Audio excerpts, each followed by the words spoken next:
tampa gawe bombong ing pikir pangestuku mara gage tampanana.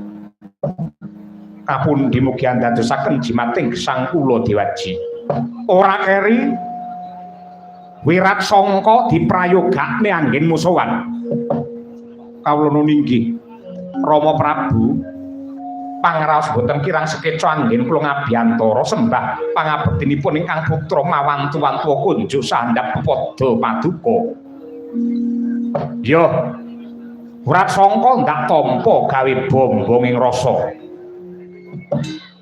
Seta utara kelawan Wirat Sangka pasewakan agung ing Ripalungguhan iki ingkang gumelar ana ing negara Wirata yektine pun Rama mung bakal ngunjukake rasa syukur ingkang jero marang kemurane Hyang Agung.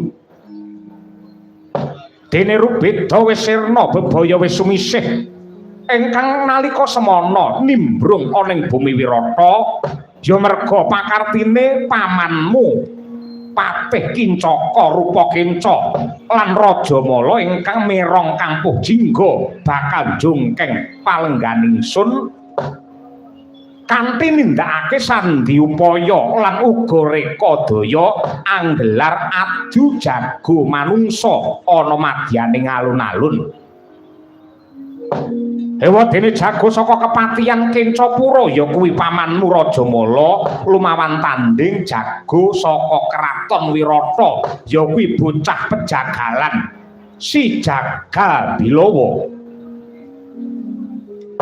Ya merga adiling Gusti katresnane pangeran satemah karma pala kang nekani Rajamala Kincaka rupa Kinca kabeh wis padha sirna.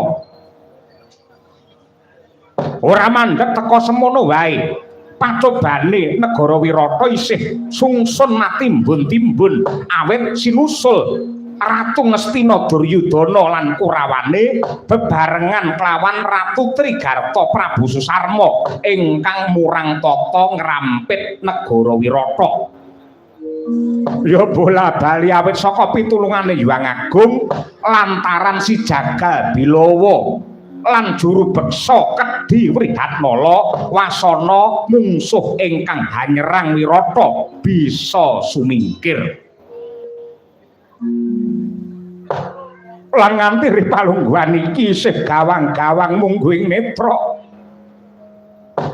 Nalika mantri pasar Tandha Dwija Kangka matur jujur marang pun Rama lan ndak anggep gegasah marang rasaku satemah mubah-babal kamurkanku Tandha Dwija Kangka ndak kepruk nganggo dadu satemah bentet bathuke mili gethiye lan iba kaya apa kageting batinku jebul sing sesingklon dadi mantri pasar mau Ratu Ngamarta tetunggule Pandhawa ya kuwi si Puntadewa.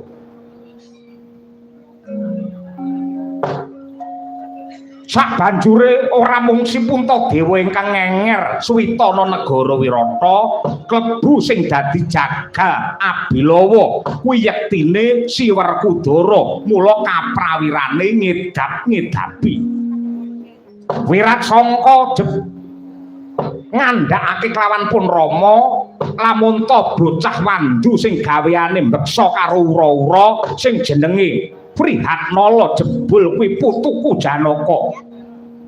Duma Granti Tripala kuwi dumadi saka bocah kembar ya kuwi Nakula lan Sadewa ewadene Niken Salindri ingkang rina wengi leladi marang adine Utari jebul kuwi garwa Nata Ngamarta Puntadewa ya kuwi si Drupadi ingkang salin jeneng dadi Niken Salindri.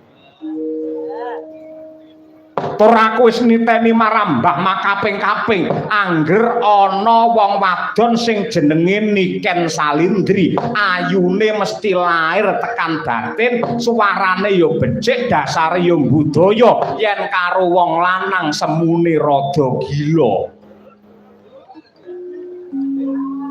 Kuwi Niken Salindri inggih Kanjeng Rama. Lah